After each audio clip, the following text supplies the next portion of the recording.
Right then, we've had the airline out.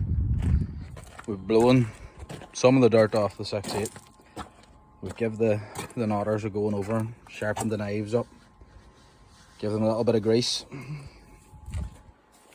and checked everything over, spun everything over by hand. Everything seems to be turning and engaging, hopefully.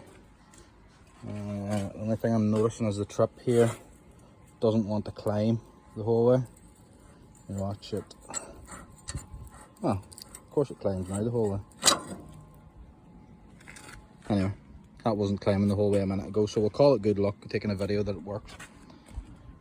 Next job is to hook it up to the PTO shaft and turn it over with a tractor, make sure everything works.